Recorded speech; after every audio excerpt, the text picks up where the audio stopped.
ETV ప్రేక్షకులకి నమస్కారం. శుభమస్తు కార్యక్రమంలో గ్రహఫల మంచానికి స్వాగతం. ఈనాటి శుభమస్తు కార్యక్రమంలోని గ్రహఫల మంచంలో గ్రహాల యొక్క స్థితిగతులు, వాటి యొక్క శుభాశుభ ఫలితాల గురించి పరిశీలిద్దాం. ఈరోజు స్థిరవారం లేదా శనివారం. శని యొక్క పరిపాలన పూర్తిగా ఉంటుంది. శని దుఃఖకారకుడు. ముఖ్యంగా శని ఉత్తరాషాఢ నక్షత్రంలో సంచరించేప్పుడు విపరీత పరిస్థితులు, కరువు కాటకాలు, అనారోగ్య పరిస్థితులు ప్రబలమవుతుంటాయి.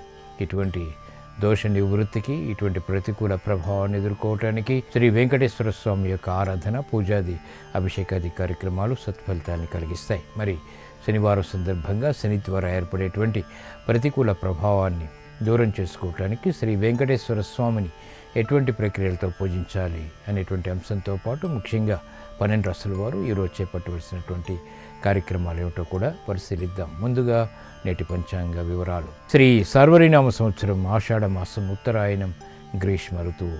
ఈరోజు ఆషాఢ శుద్ధ సప్తమి. వ్యాపార క్రయ విక్రయాలకి అనువైనటువంటి రోజు.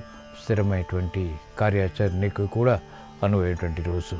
అలాగే వారం స్థిరవారం లేదా శనివారం. ఈరోజు చేపట్టేటువంటి ఆధ్యాత్మిక కార్యక్రమాలు, పుణ్య కార్యక్రమాలు, శని జపం, నువ్వుల దానం, ఈశ్వర స్మరణ, ఈశ్వరాభిషేకం, విష్ణు సహస్రనామ పారాయణ, విష్ణు స్మరణ, మహాకాళికి చేసేటువంటి కుంకుమాదర్శనాది కార్యక్రమాలు, గోసేవ, అన్నదానం, నల్లటి వస్త్రదానం ఇత్యాది కార్యక్రమాలు శని ప్రీతికి దోహదపడతాయి. తద్వారా ప్రతికూల ప్రభావం తగ్గుతుంది. ఈరోజు నక్షత్రం పుబ్బా నక్షత్రం. ఈ నక్షత్రంలో ఈరోజు పుట్టేటువంటి వారికి శుక్ర మహాదశుడు ప్రారంభమవుతుంది. ప్రస్తుతం శుక్రుడు యొక్క స్థితి వృషభ క్షేత్ర స్థితి, స్వక్షేత్ర స్థితి. ఇది అనుకూల లగ్నాల్లో ఆధిపత్యత స్థితి రీత్యా శుభుడైనప్పుడు చక్కటి భోగాన్ని కలిగించడంలో సమర్థవంతమైనటువంటి స్త్రీ గ్రహం. ఇప్పుడు గ్రహాల యొక్క స్థితిగతులను కనుక పరిశీలించినట్లయితే రవి, రాహు, బుధుల యొక్క స్థితి మిథున క్షేత్రంలో. ఇక్కడ బుధుడికి స్వక్షేత్ర స్థితి, రవి బుధుల యొక్క కలయిక ఉత్తమమైనటువంటి బుధాదిత్య యోగాన్ని లేదా నిపుణ యోగాన్ని కలిగిస్తోంది. చంద్రుడి యొక్క స్థితి సింహక్షేత్రంలో, కేతువు యొక్క స్థితి ధనుస్సు క్షేత్రంలో, బృహస్పతి శనుల యొక్క స్థితి మకర క్షేత్రంలో, కుజుడు యొక్క స్థితి మీన క్షేత్రంలో, శుక్రుడు యొక్క స్థితి వృషభ క్షేత్రంలో ఈరోజు ఉన్నటువంటి గ్రహస్థితి. ఇప్పుడు గ్రహాల యొక్క స్థితిగతుల రీత్యా 12 రాశుల వారికి ఏర్పడేటువంటి శుభాశుభ ఫలితాన్ని పరిశీలిద్దాం. ముందుగా మేషరాశి.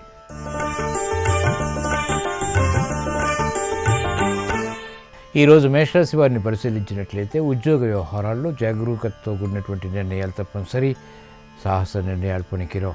అవమానకర సంఘటనలు ఉన్నప్పటికీ అనుకూలంగా మరల్చుకునేటువంటి ప్రయత్నాలు కూడా కలిసి వస్తాయి. కుటుంబ సభ్యుల మధ్య సఖ్యత లోపిస్తుంది. వేగవంతమైనటువంటి నిర్ణయాల ద్వారా ప్రతికూల ప్రభావం ప్రబలమవుతుంది. ఆరోగ్య విషయంలో జాగ్రత్తలు పాటించాలి. ఆర్థిక విషయాల్లో ఆచితూచి వ్యవహరించాలి. కార్యక్రమాల నిర్వహణలో వ్యాపార రంగం వారికి ప్రతిష్టంభన కొనసాగుతుంది.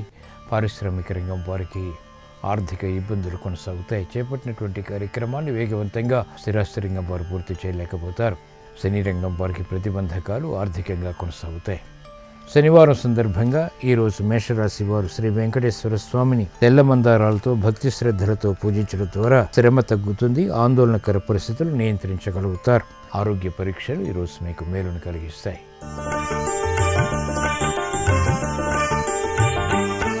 ఈరోజు వృషభ రాశి వారిని పరిశీలించినట్లయితే కార్యక్రమాల్లో వేగం పెరుగుతుంది. అనిశ్చిత పరిస్థితులు తగ్గుతాయి. ఆర్థిక పరిస్థితి మెరుగవుతుంది. సంయమనంతో కూడినటువంటి నిర్ణయాల ద్వారా ఆర్థికపరమైనటువంటి విషయాల్లో విజయాలు సాధించగలుగుతారు. ఆరోగ్య పరిస్థితి మెరుగవుతుంది. సంతోష వార్తలు వింటారు. అలంకరణకి ప్రాధాన్యతనిస్తారు.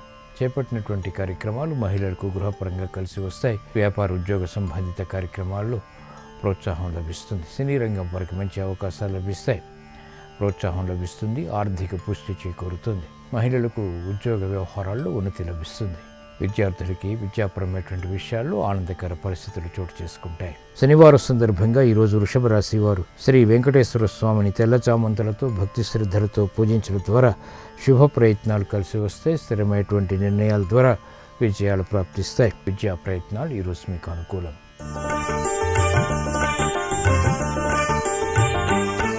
ఈరోజు మిథున రాశి వారిని పరిశీలించినట్లయితే క్రమశిక్షణతో కూడినటువంటి నిర్ణయాల ద్వారా ఆర్థిక విజయాలు సాధించగలుగుతారు. ప్రత్యర్థులపై విజృంభించగలుగుతారు. అవమానకర సంఘటనలు ఉన్నప్పటికీ ప్రతికూల ప్రభావాన్ని నియంత్రించగలుగుతారు. గృహ విషయాలు క్రమక్రమంగా అనుకూలిస్తాయి. వృత్తి వ్యాపారాల్లో ఏర్పడినటువంటి ఆర్థిక ప్రతిబంధకాలను ఒక్కొక్కటిగా పరిష్కరించుకోగలుగుతారు. మహిళలకు గృహ ఉపయోగ కార్యక్రమాల్లో ఆటంకాలు ఎదురవుతాయి. ఓర్పు సహనంతో కూడినటువంటి కార్యాచరణ ద్వారా మాత్రమే సానుకూల పరిస్థితులు పొందగలుగుతారు. గట్టి ప్రయత్నాలు విద్యార్థులకి విద్యాపరంగా తప్పనిసరి. ప్రతిబంధకాలు స్థిరాస్తి రంగం వారికి కొనసాగుతాయి. న్యాయవాద వృత్తి వారికి కోర్టు సంబంధిత వ్యవహారాల్లో చిరాకు పరిస్థితులు ఏర్పడతాయి. శనివారం సందర్భంగా ఈరోజు మిథున రాశి వారు శ్రీ వెంకటేశ్వర స్వామిని సువర్ణ గన్నేరు పూలతో భక్తి శ్రద్ధలతో పూజించడం ద్వారా శ్రమ తగ్గుతుంది, ప్రమాదాలు కనుమరుగవుతాయి. ఆరోగ్య పరీక్షలు ఈరోజు మీకు మేలును కలిగిస్తాయి.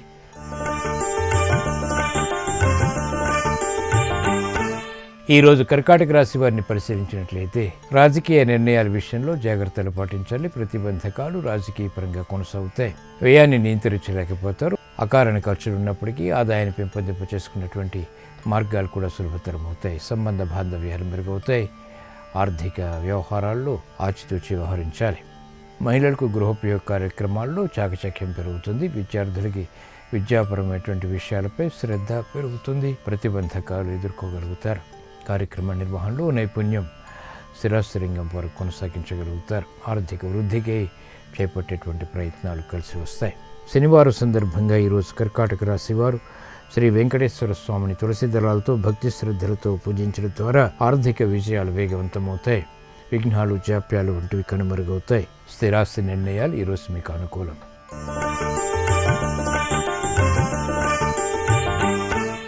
ఈరోజు సింహరాశి వారిని పరిశీలించినట్లయితే ఆర్థిక వ్యవహారాలు కలిసి వస్తాయి. నూతన కార్యక్రమాలు వేగవంతంగా ప్రారంభించగలుగుతారు. బాధ్యతల్ని సక్రమంగా నిర్వహించగలుగుతారు. సానుకూల పరిస్థితులు, ఇంపైన వార్తలు ఆత్మవిశ్వాసాన్ని పెంపొందింపచేస్తాయి. గతంలో ఏర్పడినటువంటి సమస్యలకు ఇప్పుడు పరిష్కారాలు పొందగలుగుతారు. ఆలోచన సంపత్తి పెరుగుతుంది. ఆర్థిక పరిస్థితి మెరుగవుతుంది. నూతన బాధ్యతల ద్వారా ఆశించినటువంటి ప్రయోజనాలు పారిశ్రామిక రంగం వారికి లభిస్తాయి. వ్యాపార రంగం వారికి వ్యాపార ఒప్పందాలు కలిసి వస్తాయి. అనిశ్చిత పరిస్థితులు స్థిరాస్తి రంగం వారికి తొలగుతాయి.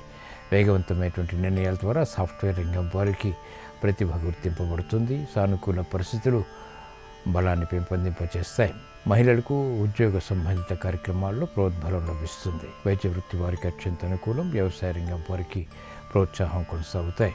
శనివారం సందర్భంగా ఈరోజు సింహరాశి వారు శ్రీ వెంకటేశ్వర స్వామిని చామంతులతో భక్తి శ్రద్ధలతో పూజించడం ద్వారా ప్రతిబంధకాలు తొలగిపోతాయి. శత్రు భీతి పోతుంది.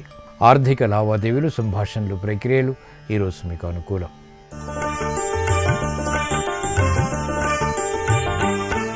ఈరోజు కన్యారాశి వారిని పరిశీలించినట్లయితే సానుకూల పరిస్థితులు ఆర్థికంగా చోటు చేసుకుంటాయి. ఆలోచన విధానంలో మంచి మార్పులు చేకూరుతాయి. ప్రతిభ గుర్తింపబడుతుంది. శ్రమకు తగినటువంటి ఫలితం పొందగలుగుతారు. ఉద్యోగ ప్రయత్నాలు ఫలిస్తాయి. సానుకూల వాతావరణం గృహపరంగా కొనసాగుతుంది. ప్రతిబంధకాలు ఒక్కొక్కటిగా పారిశ్రామిక రంగం వారు పరిష్కరించుకోగలుగుతారు. వ్యాపార రంగం వారికి పెట్టుబడులు కలిసి వస్తాయి. నూతన ఉత్సాహం మహిళలకు పెరుగుతుంది. విద్యార్థులకి ఆత్మవిశ్వాసం పెరుగుతుంది. సాఫ్ట్వేర్ రంగం వారికి అత్యంత అనుకూలం. వ్యవసాయ రంగం వారికి ఆర్థిక వృద్ధి చేకూరుతుంది. శనివారం సందర్భంగా ఈరోజు కన్యారాశి వారు శ్రీ వెంకటేశ్వర స్వామిని నందివర్ధనాలతో భక్తి శ్రద్ధలతో పూజించడం ద్వారా విద్యా ప్రయత్నాలు కలిసి వస్తాయి. ఆర్థిక విఘ్నాలు దూరం అవుతాయి. గృహ కార్యాలు, కార్యక్రమాలు ఈరోజు మీకు అనుకూలం.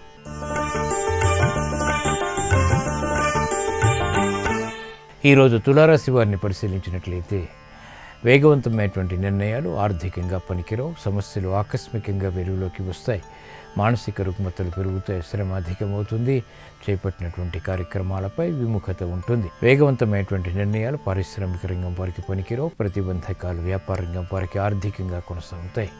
ఓర్పు, సహనంతో కూడినటువంటి కార్యాచరణ విద్యార్థులకి తప్పనిసరి. మానసిక ఉల్లాసం మహిళలకు తగ్గుతుంది. శనివారం సందర్భంగా ఈరోజు తులారాశి వారు శ్రీ వెంకటేశ్వర స్వామిని సన్నజాతులతో భక్తి శ్రద్ధలతో పూజించడం ద్వారా మానసిక, శారీరక రుగ్మతలు కనుమరుగవుతాయి. శ్రమ తగ్గుతుంది. ఆరోగ్య పరీక్షలు ఈరోజు మీకు మేలును కలిగిస్తాయి.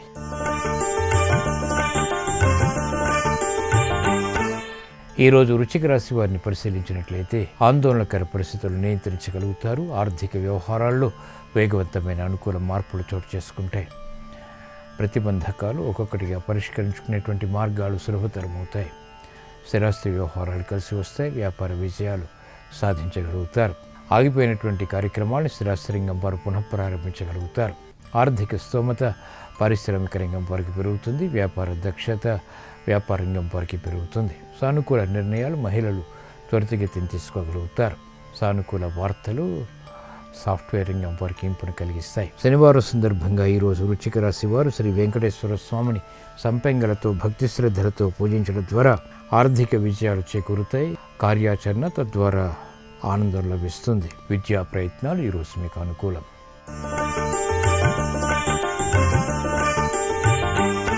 ఈరోజు ధనుసు రాశి వారిని పరిశీలించినట్లయితే శ్రమ అధికంగా ఉన్నప్పటికీ ఆర్థిక విజయాలు కూడా కొనసాగుతాయి. గతంలో కన్నా మెరుగైనటువంటి పరిస్థితులు గృహపరంగా ఆనందాన్ని పెంపొందింపచేస్తాయి. ప్రతిబంధకాలు ఒక్కొక్కటిగా పరిష్కరించుకోగలుగుతారు. శుభ ప్రయత్నాల్లో ఆటంకాలు దూరం చేసుకునేటువంటి ప్రయత్నాలు కూడా లాభిస్తాయి. ఆరోగ్య విషయంలో చెడు సమస్యలు ఉన్నప్పటికీ పరిష్కరింపబడతాయి. నూతన ఉత్సాహం మహిళలకు పెరుగుతుంది. సమస్యలు వ్యాపార రంగం వారికి క్రమక్రమంగా పరిష్కరింపబడతాయి. ఆందోళనకర పరిస్థితులు స్థిరాస్తి రంగం వారు నియంత్రించగలుగుతారు. రుణ ఒత్తిళ్లు తగ్గుతాయి. విద్యార్థులకి విద్యాపరమైనటువంటి విషయాలపై ఆసక్తి పెరుగుతుంది. ఆగిపోయినటువంటి కార్యక్రమాల్ని మళ్ళీ ప్రారంభించగలుగుతారు. శనివారం సందర్భంగా ఈరోజు ధనుస్సు రాశి వారు శ్రీ వెంకటేశ్వర స్వామిని గులాబీలతో భక్తి శ్రద్ధలతో పూజించడం ద్వారా శారీరక మానసిక రుగ్మతలు దూరం అవుతాయి. ఆర్థిక విజయాలు ప్రాప్తిస్తాయి. కోర్టు సంబంధిత వ్యవహారాలు, ప్రక్రియలు, సంభాషణలు ఈరోజు మీకు అనుకూలం.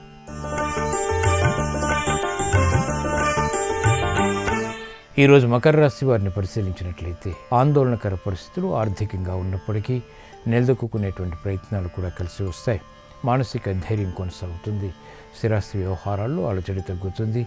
ఆర్థిక విధి విధానాలపై విశ్లేషణ సానుకూల పరిస్థితులను కలిగిస్తుంది. స్థిరమైనటువంటి నిర్ణయాలకు ఉపక్రమించగలుగుతారు.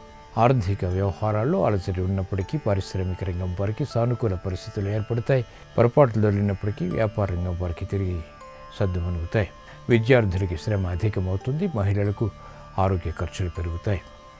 నూతన కార్యక్రమాలని క్రీడారంగం వారు వెంటనే ప్రారంభించలేకపోతారు. శనివారం సందర్భంగా ఈరోజు మకర రాశి వారు శ్రీ వెంకటేశ్వర స్వామిని మందారాలతో భక్తి శ్రద్ధలతో పూజించడం ద్వారా ఆందోళన తగ్గుతుంది. ఏలినాటి శని ద్వారా ఏర్పడేటువంటి ప్రతికూల ప్రభావం దూరం చేసుకోగలుగుతారు. వ్యాపార ఒప్పందాలు ఈరోజు మీకు అనుకూలం.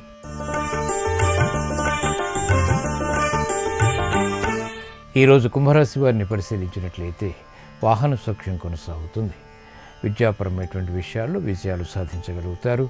ఆగిపోయినటువంటి కార్యక్రమాలు మళ్ళీ ప్రారంభించగలుగుతారు.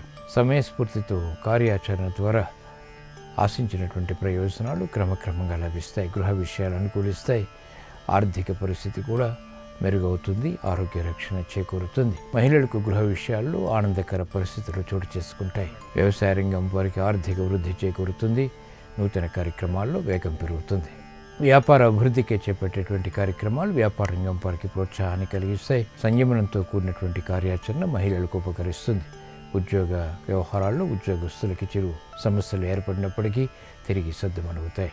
శనివారం సందర్భంగా ఈరోజు కుంభరాశి వారు శ్రీ వెంకటేశ్వర స్వామిని పారిజాతాలతో భక్తి శ్రద్ధలతో పూజించడం ద్వారా శ్రమను అధిగమించగలుగుతారు. ఆర్థిక వృద్ధి చేకూరుతుంది. ఆరోగ్య పరీక్షలు ఈరోజు మీకు మేలును కలిగిస్తాయి.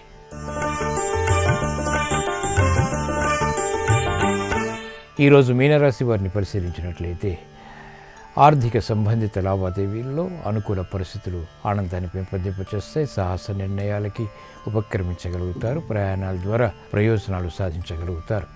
ఆత్మవిశ్వాసం పెరుగుతుంది. విజయాలు సాధ్యపడతాయి. సానుకూల పరిస్థితులు వ్యాపార రంగం వారికి ఆర్థికంగా చేకూరుతాయి. వ్యవసాయ రంగం వారికి అత్యంత ప్రోత్సాహం లభిస్తుంది. సాఫ్ట్వేర్ రంగం వారికి ఆర్థిక అనుకూలత ఏర్పడుతుంది. పెట్టుబడులు వ్యాపార రంగం వారికి కలిసి వస్తాయి. ఆనందకర పరిస్థితులు అన్ని రంగాల వారికి తోడవుతాయి. శనివారం సందర్భంగా ఈరోజు మీనరాశి వారు శ్రీ వెంకటేశ్వర స్వామిని మల్లెలతో భక్తి శ్రద్ధలతో పూజించడం ద్వారా శుభ ప్రయత్నాలు కలిసి వస్తాయి. ఆత్మవిశ్వాసం పెరుగుతుంది. ఆర్థిక లావాదేవీలు, సంభాషణలు, ప్రక్రియలు ఈరోజు మీకు అనుకూలం.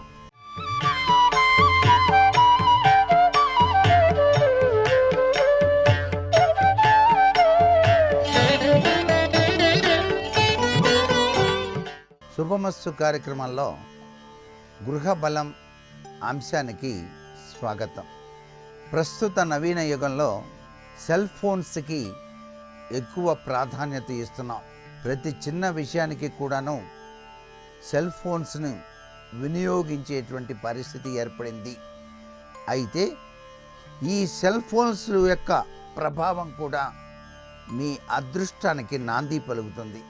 ఏ విధంగా అంటే మీకు వచ్చినటువంటి నెంబర్ యొక్క ప్రభావం, మీ నెంబరు అంటే ఫోన్ నెంబర్ యొక్క ప్రభావం మీ జీవితం పైన, మీరు నిర్ణయం చేసుకునేటువంటి వివిధ రకాలైనటువంటి అభిప్రాయాలపైన, మీరు సాగించేటువంటి వృత్తి వ్యాపారాలపైన, మీరు ఇతరులతో మాట్లాడేటువంటి మాటల తీరుపైన కూడాను ఆధారపడి ఉంటుంది అంటోంది సంఖ్యాశాస్త్రం. దాని రీత్యా మీరు పుట్టిన తేదీ, పుట్టిన నెల, పుట్టిన సంవత్సరం ఈ మూడు కూడాను ఒకే రకంగా అంకెలు వేసి కూడినట్లయితే ఒక డెస్టినీ నెంబర్ వస్తుంది. డెస్టినీ నెంబర్ అంటే అది మీ అదృష్ట సంఖ్య అన్నమాట. ఆ అదృష్ట సంఖ్య మీ సెల్ ఫోన్ నెంబర్లో కూడా ఉండి తీరాలి. ఆ అదృష్ట సంఖ్య ఎక్కువ సార్లు రాకూడదు. నెంబరు మీ ఫోన్ నెంబర్లో మీ అదృష్ట సంఖ్య కూడాను ఎక్కువ సార్లు లేకుండా మొత్తం కూడినట్లయితే చివరగా ఈ అదృష్ట సంఖ్య ఉన్నట్లయితే శతవిధాలా మీకు అనుకూలవంతమైనటువంటి అదృష్టకరమైనటువంటి సంఘటనలే మీరు జీవితంలో చవి చూస్తారు. సెల్ ఫోన్స్ను ఉపయోగించేటువంటి వాళ్ళు సహజసిద్ధంగా ఎడమ చెవి వైపే ఉంచుకొని మాట్లాడటం జరుగుతుంది. ఇక్కడ ఎడమ స్థానానికి అత్యధిక ప్రాధాన్యత ఎందుకు ఇచ్చారు అంటే ఇది కూడా ఒక విధంగా అర్ధనారీశ్వర తత్వానికి నిదర్శనమని. అంటే ఇంటి ఇల్లాలు ఏ విధమైనటువంటి బాధ్యతతో తన కార్యక్రమాలను నెరవేరుస్తూ భర్తకు అనుకూలవంతమైన ప్రభావాన్ని కలిగింపచేస్తుందో, ఈ సెల్ ఫోన్స్లో మంచి విషయాలని మీరు వినాలన్నా, చక్కటి అదృష్టకరమైనటువంటి వార్తలు ఉదయాన్నే మీరు వినాలన్నా ఎక్కువగా ఎవరైనా సరే ఎడమ చెవి వైపు ఉంచుకొని మాట్లాడటం వలన ఆరోగ్యప్రదమైనటువంటి జీవనానికి కూడా నాంది పలుకుతాము. అంతేకాకుండా ఈ సెల్ ఫోన్ల యొక్క రంగులు కూడాను మీ అదృష్ట సంఖ్యకు అనుకూలవంతమైనటువంటి రంగుగా ఉంటే ఇంకా మంచి యోగాన్ని ఇస్తుంది.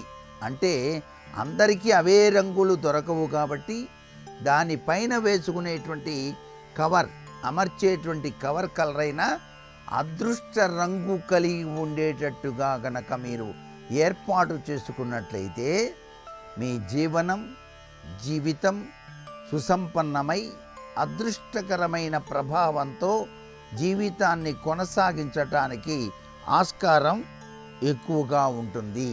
సకల లావాదేవీలకు మూలం అవుతున్నటువంటి సెల్ నెంబరు అనుకూలవంతమైనటువంటి ప్రభావాన్ని గనక ఇచ్చినట్లయితే అన్ని అనుకూలతలని మీరు సాధించుకోవటానికి ఆస్కారం ఉంటుంది కదా. మరి అందుచేత మీకు ఒక నెంబర్కి మరొక నెంబర్కి కూడాను అవినాభావ సంబంధాలు కొన్ని తెగిపోతాయి. అలాంటి నెంబర్లు లేకుండా చూసుకోవటం, సెల్ ఫోన్ని కొనుగోలు చేసేటప్పుడు మీ నెంబర్ని మీరు అడిగి తీసుకోవటం శతవిధాలా కూడాను శ్రేయోదాయకవంతమైన ప్రభావాన్ని ఇస్తుంది. ఇప్పుడు 7 అనేటువంటి సంఖ్య వచ్చిందనుకోండి, మొత్తం కూడితే 7కు 9 సంఖ్య శత్రువు అవుతుంది. అంటే మీరు 7 లక్కీ నెంబర్ అయినప్పుడు మీది 9 సంఖ్యతో కనుక సెల్ ఫోన్ వచ్చినట్లయితే అది కొద్దిగా ఇబ్బందికి మిమ్మల్ని గురి చేస్తుంది అని గ్రహించండి. ఈ విధంగా మీ యొక్క డేట్ ఆఫ్ బర్త్, నెల, సంవత్సరాన్ని కూడి మీ అదృష్ట సంఖ్యకు ఆధారభూతమైనటువంటి సెల్ ఫోన్ నెంబర్ వచ్చేటట్టుగా మీరు సెల్ ఫోన్లు కనుక వాడినట్లయితే శతవిధాల అదృష్టాన్ని మీరు చవి చూడటానికి ఆస్కారం ఉంటుంది సుమా. మరికొన్ని ముఖ్య విషయాలు రేపటి శుభమస్తు కార్యక్రమంలోని గ్లోబల్ అంశాల్లో తెలుసుకుందామా. మరి సర్వే జనా సుఖినో భవంతు.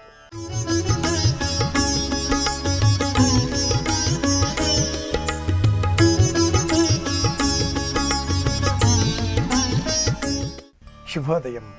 శుభమస్తు కార్యక్రమంలో అరచేతిలో అదృష్టం అనే అంశానికి స్వాగతం. అరచేతిలోనే అన్నీ అంటారు పెద్దలు. ఈ అరచేతిలో ఉండే రేఖలు మన భవిష్యత్తును శాసిస్తాయి. అరచేతిలో ఉండే రేఖలే మన జీవిత గమనానికి దిశా నిర్దేశం చేస్తాయి. అరచేతిలో ఉండే రేఖలు ప్రతి 6 నెలలకు ఒకసారి మారుతూ ఉంటాయి. ప్రధానమైన రేఖలు కాకుండా ఉపరేఖలు అనేకం ఈ అరచేతిలో కొత్తవి వస్తూ ఉంటాయి, పాతవి కనుమరుగు అవుతూ ఉంటాయి. ప్రధానమైన రేఖలు, కణుపులు, అలాగే ఆ అరచేయి యొక్క ప్రమాణము, మందము, వర్ణము, వివర్ణము, ఈ అరచేతిలో ఉండేటటువంటి గుణము, మృదుత్వము, ఈ గుణములు మట్టుకు మారవు, ఇవి స్థిరంగానే ఉంటాయి. ఏవైనా కారణాల చేత అరచేతికి ఏవైనా గాయాలు అయినప్పుడు ఈ అరచేతికి సంబంధించిన గుణ విశేషాలను ఎడమ అరచేతిలో చూసుకోవలసి ఉంటుంది. ఆడవారికి సంబంధించినంత మట్టుకు ఎడమ అరచెయ్యి ఈ జన్మకు సంబంధించినదిగాను, కుడి అరచెయ్యి గత జన్మకు సంబంధించినదిగాను పరిశీలించాలి అంటుంది సాముద్రిక శాస్త్రం. మొత్తం మీద 2 అరచేతులను సమానంగానే పరిశీలించవలసి ఉంటుంది. అలాగే మగవారికి సంబంధించినంత మట్టుకు కుడి అరచెయ్యి ఈ జన్మకు సంబంధించినదిగాను, ఎడమ అరచెయ్యి గత జన్మకు సంబంధించినదిగాను ప్రాథమికంగా పరిశీలించినప్పటికీ 2 అరచేతులను సమానంగానే పరిశీలించాలి అంటుంది సాముద్రిక శాస్త్రం.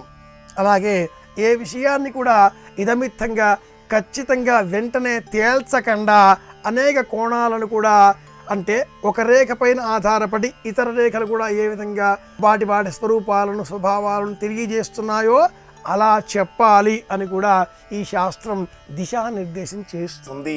అరచేతిలో ఉండే రేఖలలో ప్రధానమైన రేఖలు జీవన రేఖ, బుద్ధి రేఖ, హృదయ రేఖ.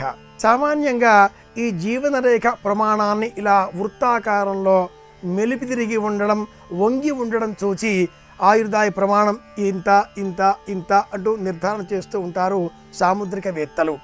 అయితే ఇది కొంతవరకు తక్కువ ఫలితాంశాన్నే నిరూపిస్తుంది అంటుంది సాముద్రిక శాస్త్రం. జీవన ప్రమాణాన్ని గమనించినప్పుడు ఈ వంపు తిరిగిన రేఖ పైనుంచి, అంటే కుజస్థానంలో మొదలై కేతుస్థానంలో చివరగా పూర్తి అవుతుంది. ఈ రేఖ కొందరిలో సగమే ఉండవచ్చు, లేక 2 ముక్కలుగా ఉండవచ్చు, లేక ఉపరేఖలో కూడా కొన్ని ఆ రేఖకు సంబంధించి మొదలు కావచ్చు. ఉపరేఖలు ఎప్పుడూ కూడా త్రియంగుగా ఉన్నట్లుగానే మనం గమనించవలసి ఉంటుంది. ఈ రేఖ ఆయుర్దాయాన్ని సూచిస్తుంది అనే ప్రమాణం కొంతమేరకు మాత్రమే నిజం. ఎందుకని అంటే నిజమైన ఆయుర్దాయం చెప్పే సమయంలో ఈ రేఖతో పాటుగా బుద్ధి రేఖ, అలాగే ఈ జీవన రేఖ, బుద్ధి రేఖలతో పాటుగా బుధరేఖ ప్రమాణాన్ని కూడా గణన చేసుకొని బుద్ధిరేఖ, బుధరేఖ, జీవన రేఖ ఈ మూడింటిని కూడా సరాసరి సగటున లెక్క కట్టి ఆ ప్రమాణంగా 60 ఏళ్ళు, 70 ఏళ్ళు, 82 ఏళ్ళు అని చెప్పవలసి ఉంటుంది. ఆయుర్దాయ ప్రమాణాలు జీవన శాస్త్రంలో 48, 60, 70, 82 అంటూ 4 స్థానాలలో నిర్ణీతంగా స్థిరీకరింపబడి చెప్పబడి ఉన్నాయి. అలాగే చాలామంది సాముద్రిక శాస్త్రవేత్తలు ఈ జీవన రేఖ, బుద్ధి రేఖ ఈ 2 రేఖలు కూడా భార్యాభర్తలకు సంబంధించినవి అని కూడా చెబుతూ ఉంటారు. కొన్ని గ్రంథాలలో ఇలా చెప్పబడినప్పటికీ ఈ 2 రేఖలు కలిసి ఉన్న పక్షంలో భార్యాభర్తలు కలిసి ఉంటారని, ఈ 2 రేఖలు కలిసి ఉండని పక్షంలో వారి ఇరువురి మధ్యన పొరపచ్చాలు, గొడవలు కనిపిస్తాయని అని కూడా చెబుతూ ఉంటారు. ఈ ప్రకారంగానే జీవన రేఖ క్రిందుగా మరి ఒక ఉపరేఖ కనిపిస్తూ ఉంటుంది. ఈ ఉపరేఖ ఉన్న పక్షంలో ఇతర సంబంధాలు కూడా ఉంటాయేమో అని కూడా సాముద్రిక శాస్త్రవేత్తలు సూచిస్తూ ఉంటారు. ఈ ఉపరేఖని గమనించే పక్షంలో సూక్ష్మమైన వివేచన చాలా అవసరం. ఈ ఉపరేఖ కొండగచో కుజరేఖగా కూడా కనిపిస్తుంది. కుజరేఖగా ఈ ఉపరేఖ ఉన్న పక్షంలో ఈ జాతకునకు ఏ విధమైన అన్య సంబంధాలు ఉండవు. పైగా జాతక చక్రంలో జీవన రేఖలో ఉండేటటువంటి ఆటంకములు, ద్వీపములు, ఉపరేఖలు, ఖండన బిందువులు, చతుష్కోణ బిందువులు ఇవన్నీ కూడా ఆ ఆయుర్దాయ ప్రకటనలో వచ్చేటటువంటి ప్రమాదాలకు సూచనలుగా ఉన్నట్లయితే ఆ ప్రమాదాలను తొలగించేటటువంటి లక్షణం కుజరేఖకు ఉంటుంది. కుజరేఖ ఇలా జీవనరేఖ మధ్యలుగా ఉన్నప్పుడు దానికి దిగువన లోపల వైపుగా ఉండే రేఖ కుజరేఖ. ఈ రేఖ ఉన్న పక్షంలో మహా ఆపదలు కూడా ఆ జాతకునకు అలా వస్తాయి, ఇలా తొలగిపోతాయి. కుజరేఖ లేని పక్షంలో వచ్చే ఆపద ఏమీ లేదు సుమా. కుజరేఖ ఉన్న పక్షంలో మంచిదే, లేకపోయినా కూడా ఈ హస్తాన్ని వినియోగించి దానం చేయడం ద్వారా పుణ్య బలాన్ని సముపార్జించుకోవడం ద్వారా ఆపదల నుంచి గట్టెక్కవచ్చు అంటుంది సాముద్రిక శాస్త్రం. ఎవరికైనా ఏదైనా అందజేసే పక్షంలో అరచేతినే వినియోగిస్తాం. ఈ 2 రేఖలు జీవన రేఖ, బుద్ధి రేఖ చాలా కొద్ది మందికి మాత్రమే కలవకుండా ఉంటాయి. 90% జనులకు ఈ 2 రేఖలు కలిసే ఉంటాయి. కలవని పక్షంలో భార్యాభర్తల మధ్య అన్యోన్యత తక్కువ, గొడవలు ఎక్కువ అని ఈ సాముద్రిక శాస్త్రం ప్రాథమికంగా చెబుతుంది. కానీ అది సంపూర్ణంగా మనం ఇదమిత్తంగా ఈ కారణంగానే అని చెప్పకూడదు. భార్యాభర్తల మధ్య ఉండే సంబంధానుబంధాలను నిర్ధారణ చేసేటటువంటి మరి ఒక రేఖ ఈ అరచేతిలోనే ఉండేటటువంటి రేఖ, అది చిటికెన వేల క్రింద ఉండేటటువంటి బుధ రేఖ, అడ్డుగా ఉండే రేఖ. ఈ రేఖ వంపు తిరిగి కింది వైపుగా ఉన్న పక్షంలో వాళ్ళిద్దరూ చాలా అన్యోన్యంగా ఉంటారు అని చెప్పవలసి ఉంటుంది. ఆ రేఖ పై భాగం వైపు మెలితిరిగి ఉన్న పక్షంలో విడాకుల దాకా ఈ సంబంధం బెడిసి కొట్టే ప్రమాదము ఉంటుంది అని మట్టుకు నిర్ధారణగా చెప్పవలసి ఉంటుంది. 2 రేఖలను గమనించినప్పుడు మాత్రమే ఫలితాంశాన్ని సంపూర్ణంగా చెప్పవలసి ఉంటుంది. ఈ రేఖలు ఎలా ఉన్నా, ఏ విధమైన వ్యతిరేక ఫలితాలు సూచిస్తున్నా, లేక ఏ విధమైన సానుకూల అంశాలను సూచిస్తున్నా కూడా అరచేతిని వినియోగించి చేసేటటువంటి క్రియాకలాపాదుల ద్వారా, కార్యకలాపాల ద్వారా, దాన ధర్మాల ద్వారా పుణ్య బలాన్ని పెంచుకొని జాతక చక్రంలో సూక్ష్మమైన మార్పులను తెచ్చుకోవచ్చు అంటుంది సంప్రదాయ పరిహార విజ్ఞాన శాస్త్రం. చేసే పుణ్య బలం ద్వారా, సముపార్జించే పుణ్యం ద్వారా ఈ అరచేతిలో ఉండే రేఖలు సూచించే వ్యతిరేక ఫలితాంశాలను మరుగున పెట్టుకోవచ్చు, మాయం చేయవచ్చు. అలాగే తర్వాత కాలానికి వాయిదా వేయచ్చు. పుణ్యబలం మనం చేసుకునే కొద్దీ, పుణ్యబలం పెంచుకునే కొద్దీ ఈ వ్యతిరేక ఫలితాంశాలను పూర్తిగా కూడా పోగొట్టుకోవచ్చు అంటుంది పరిహార విజ్ఞాన శాస్త్రం. కనుక అరచేతిని వినియోగించి దానం చెయ్యాలి, అందరికీ సాయం చెయ్యాలి. 10 మందికి ఈ అరచేతిని వినియోగించి చేసేటటువంటి క్రియాకలాపాలు దాన ధర్మాలు అయిన పక్షంలో మరింత లాభాన్ని చేకూరుస్తాయి. భార్యాభర్తల మధ్య సంబంధానుబంధాలు దృఢతరం కావాలి. తమలపాకుతో నేనొకటంటే తలుపు చెక్కతో నే రెండంట అనేటటువంటి మొండి మాటల వైఖరి విడిచిపెట్టి ఇరువురు ఒకరి మాట ఒకరు వినే విధంగా ఉండాలి అంటే పాటించవలసిన పరిహారాలలో అతి ముఖ్యమైనది రవ్వ లడ్డూను అందరికీ అందించడం.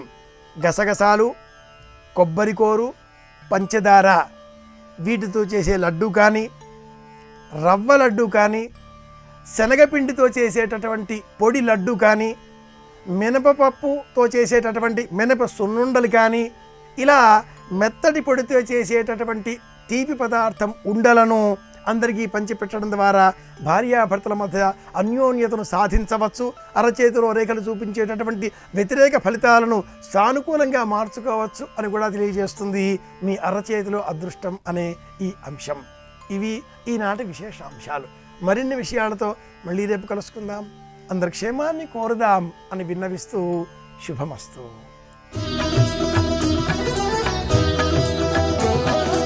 రేపు అష్టమి తిథి ఉంది. ఉత్తర హస్త నక్షత్రాలున్నాయి. రేపటి నక్షత్ర బలాన్ని పరిశీలిస్తే ప్రధానంగా మహిషాసురమర్ధిని స్తోత్రం 9 సార్లు చదువుకోవటం ద్వారా లేదా మహిషాసురమర్ధిని అమ్మవారికి సంబంధించిన ధ్యానం చేసుకోవటం ద్వారా అన్ని రకాలైన అంతఃశత్రు బాధలను, అనారోగ్య సమస్యలను తొలగింపజేసుకోవటానికి రేపు అనుకూలమైన రోజుగా చెప్పవచ్చు. అలాగే రాజకీయ రంగంలో ఉన్నవాళ్ళు అధికార పదవుల కోసం చేసే సర్వ ప్రయత్నాలకు రేపటి నక్షత్ర బలం విశేషంగా సహకరిస్తుంది. వ్యవసాయ రంగంలో ఉన్నవాళ్ళు కొత్త ఆలోచనలు, కొత్త పథకాలు రూపొందించుకోవడానికి కూడా రేపు అనుకూలమైన రోజుగా చెప్పవచ్చు.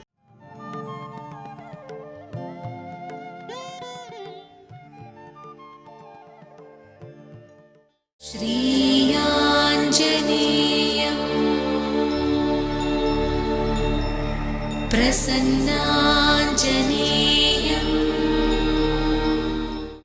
మహాపతివ్రతని అపహరించి తీసుకొచ్చావు, నిష్కారణంగా చచ్చిపోతావు రావణ. నా మాట విను. రాముడు తన ధనస్సు పట్టుకుని లంకాపట్టణానికి వచ్చి నిన్ను సంహరించడానికి కాని బాణములను విడిచిపెట్టడం ప్రారంభం చేస్తే నిన్ను ఎవరైనా రక్షిస్తాడని అనుకుంటున్నావేమో. బ్రహ్మా స్వయంభూశ్చతురాననో వా రుద్రో స్త్రినేస్త్ర త్రిపురాంతకో వా ఇంద్రో సురేంద్రో సురనాయకో వా త్రాతుం న శక్తః ఇది రామవద్యం. రాముడు చంపేస్తానని ఎవడి విషయంలో అన్నాడో వాణ్ణి రక్షించడం బ్రహ్మ స్వయంభూ చతురాననుడు, 4 ముఖాలున్నవాడు, రుద్రుడు, శివుడు, నందివాహనుడు, ఇంద్రుడు, మహేంద్రుడు, ఉపేంద్రుడు, వీళ్ళెవ్వరూ కూడా ఆపలేరు. 3 ఉపమానాలు ఇచ్చి చెప్పారు. చంపుతానన్నాడా రాముడు చంపేస్తాడు. రాముడంటే ఏమనుకుంటున్నావో రావణ? సామాన్యమైన నరుడు, అరణ్యవాసం చేస్తున్నాడు, ఇంతకాలం ఎక్కడుంటాడు, ఎప్పుడో వెళ్ళిపోయాడని అనుకుంటున్నావు నువ్వు. రాముడంటే అపారమైనటువంటి కోదండ విద్యాపారంగతుడు. ఆయన లాంటి వీరుడు ఈ భూమండలంలో లేడు. మండిత విస్ఫులింగ విషమ జ్వలితానల కీలలు అబ్జ గర్భాండము నిండ రామ వసుధాదిపుడీషడు వజ్ర సాధన ఖండిత పంక్తి కంట కణకంఠ పురాంతక శైలచాలనొద్దండ బల ప్రచండ పురదండ విఖండన చండకాండముల్. ఆ రాముడే వచ్చి తన బంగారు కోదండానికి వింటినారిని తొడిగి బాణములను సంధించి విడిచిపెట్టడం మొదలు పెడితే అవి లంకాపట్టణం యొక్క ఆకాశంలోకొచ్చి వెలుగులు చిమ్ముతూ పడిపోతే, రావణ నిన్ను, నీ పట్టణాన్ని, నీ సైన్యాన్ని కాపాడగలిగిన వాడు లోకంలో ఎక్కడ కనపడడం. ఇఖండ చండకాండముల్ చరణాగ్రమున నీ భుజాదర్పమడచిన ధూర్జటి విలులీల త్రుంచివైచే వాలపాశంబుల పడి నిన్ను కట్టిన వాలినొక్కమ్మున కులద్రోసే అని నిన్ను జరగొన్న అర్జును పురిగొన్న పరశురాముని ఆది భంగపరచే కడమయ్యొక్కట కరదూషణాదుల 14,000 బరిసమరే అమ్మహాధనుద్ధరునకెగ్గాచరించి హరిహర బ్రహ్మశక్రాదులైన అతని భయత నిర్ఘాత సంఘాత పాత శాత బాణ ఘాత హతులు కాక బ్రతుకగలరే.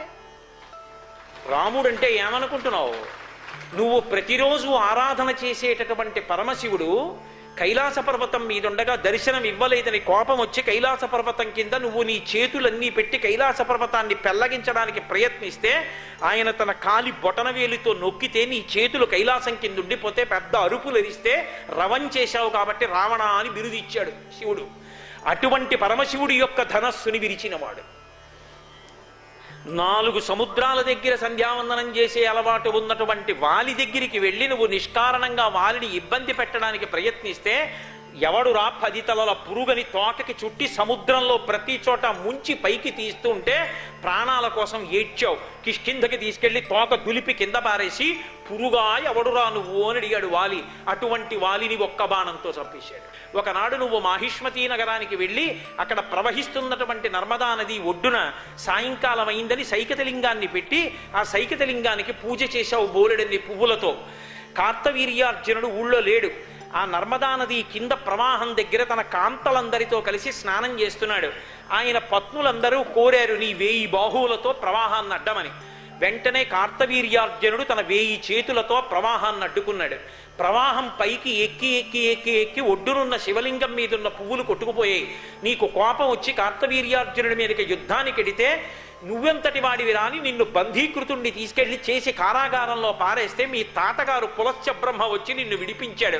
అటువంటి కార్తవీర్యార్జునుడి యొక్క 1000 చేతులు తన గండ్రగొడ్డలితో నరికేసినవాడు పరశురాముడు.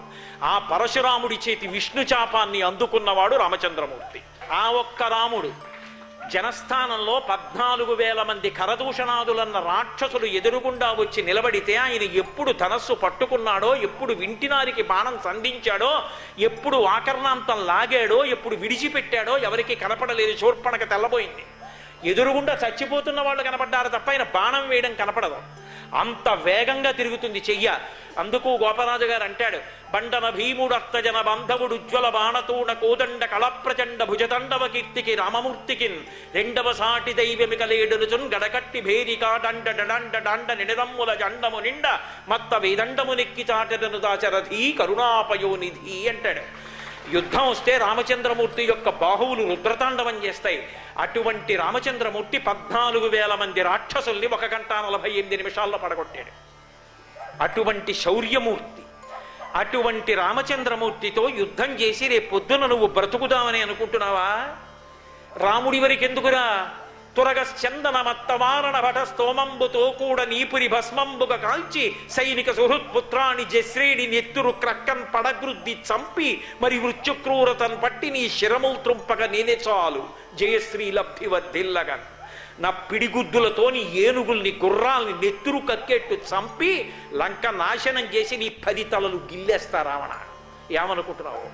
సీతమ్మ అంటే సామాన్యమైన స్త్రీ అనుకుంటున్నావా? నీకంఠర్పిత కాలపాశము. ఆ తల్లి నీ మెడలో పడినటువంటి కాలపాశం అని తెలుసుకోరా. లంకౌక సంచయ కాళరాత్రి గళబద్ధోదగ్ర కాళాహి కన్యాగారాగత మృత్యువున్ జనక కన్యన్వేగ నొప్పించి లోకైకత్రాణుని రామునింకనము నీకా బుద్ధి కాకుండినన్ సీతారాముల కోపస్ఫీతానల చిఖల కలయ బెర్చుతూ లంకాభీతవ్రాతము.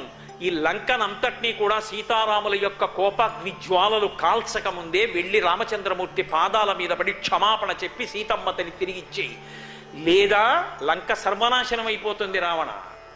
ఎవరు చెప్పగలరు ఇలా? అంతటి రావణుడు హడిలిపోయాడు.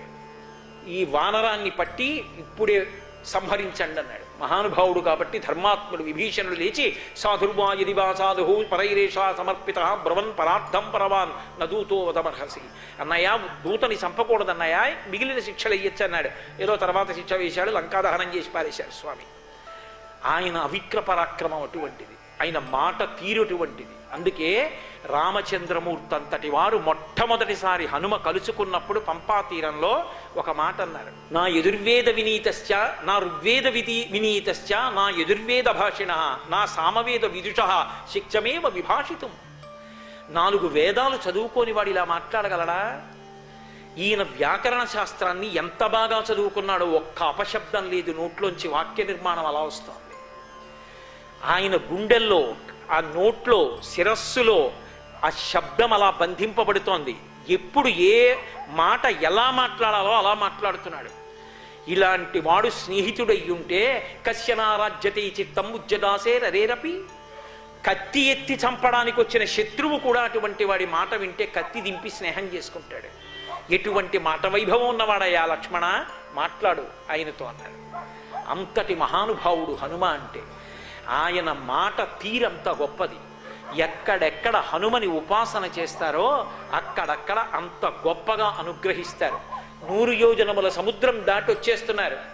వచ్చేసిన తర్వాత ఇంతమంది వానరులు ఒంటికాలు మీద లేచి నిలబడి ఉన్నారు. ఏమో ఏం చెప్తారోనని. దృష్ట్వా సీతేతి విక్రాంత సంక్షేపేణ న్యవేదయత్నిషాజత హస్తేన గృహీత్వా మలిన సుఖం అంటారు మహర్షి. ఆకాశంలోంచే చూడబడను సీతమ్మ. మంచి మాట ఒక్కడి చెప్పి కిందకి దిగి వాళ్ళందరూ తోకలు ఊపుతున్నారు, కొమ్మలు ఊపుతున్నారు, చెట్లు ఊపుతున్నారు. ఏ మాట చెప్తారోనని హనుమ వచ్చి శుభవార్త చెప్పేటప్పటికి సంతోషం, ఎగిరారు, మీద పడ్డారు, ముట్టుకుంటున్నారు, కౌగిలించుకుంటున్నారు. గుహలోకి తీసుకెళ్లారు, అంగదుడిని కూర్చోబెట్టారు, తను వెళ్ళినటువంటి విశేషాలన్నీ చెప్పారు. మహానుభావుడు మళ్ళీ వెళ్ళి రామచంద్రమూర్తితో నియత సముదాచార పరమ నియమంతో చక్కటి ఆచారంతో సీతమ్మ పరమభక్తితో ఉంది. ఎందుకంటే రాముడు అడిగాడు, వానరులందరూ వెళ్ళి చెప్పారుగా హనుమ, అందుకని వాళ్ళే చెప్పేశారు ముందు, ఇలా ఉంది అలా ఉంది, సీతమ్మ అశోకవనంలో ఉంది, ఇలా మాట్లాడింది అలా మాట్లాడిందని. ఆయన తెలివి తక్కువడా? ఆయన ఒక్క ప్రశ్న వేశాడు, నా యందు సీతమ్మ ఎట్లున్నది అన్నారు. వీళ్ళందరూ పక్కకి తప్పుకుని హనుమ ఇలా రా నువ్వు చెప్పు అన్నారు. అది చెప్పాలంటే ఆయనే చెప్పాలి. అది హనుమ యొక్క గొప్పతనం. ఆయన ఏం చెప్పలేదు.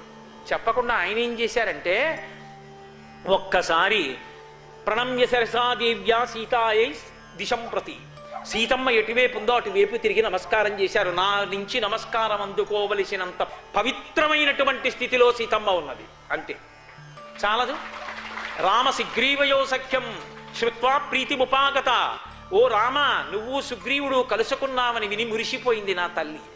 నియత సముదాచార పరమనియంతో, చక్కటి ఆచారంతో, నీ యందు పరమభక్తితో, నీ యందు మనసు పెట్టుకుని ఉంది, తపస్సు చేస్తోందయ్యా. ఈ మాటలు చెప్పి ఒక మాట చెప్పారు సుందరకాండ చిట్ట శ్లోకం. అందులో తతోమయా వగ్బిదధీన భాషిత, తతోమయా వాగ్బిదధీన భాషిత శివాభిరిష్టాభిరభిప్రసాదిత జగామ శాంతిం మమ మైథిలాత్మజ తవాపి శోకేన తదాభిపీడిత అంటారు. సీతమ్మ దగ్గరికి వెళ్ళి నేను మాటలు మాట్లాడాను. నేను మాట్లాడినటువంటి మాటల వలన సీతమ్మ తల్లి యొక్క శోకం అంతా కూడా పోయింది.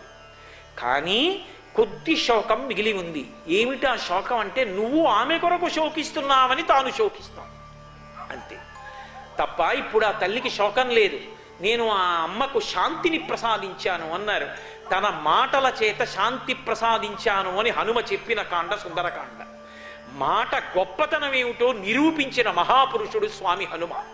అందుకే హనుమని ఉపాసన చేస్తే అలా మాట్లాడగలిగినటువంటి ప్రజ్ఞ అబ్బుతుంది. అంతటి మహాత్ముడై లోకానికంతటికీ కూడా వాగ్వైభవాన్ని చాటి చెప్పినటువంటి అనితర సాధ్యమైనటువంటి ప్రజ్ఞాశాలి. అటువంటి హనుమకి ఉత్సవం చేసి ఆయనని ఉపాసన చేసి ఆయన నుండి మాట్లాడగలిగినటువంటి ప్రజ్ఞా విశేషాన్ని ఆయన అనుగ్రహంగా పొందడం ఇవాళ లోకంలో అందరికీ కూడా అవసరమైనటువంటి విశేషం. ఆయన యొక్క నిర్హేతుక కృపాకటాక్ష వీక్షణముల చేత మనందరం పరమ ప్రశాంతంగా జీవించగలిగినటువంటి వాగ్విధానము మనకి ప్రచోదనముగాక. శ్రీయాంజనేయ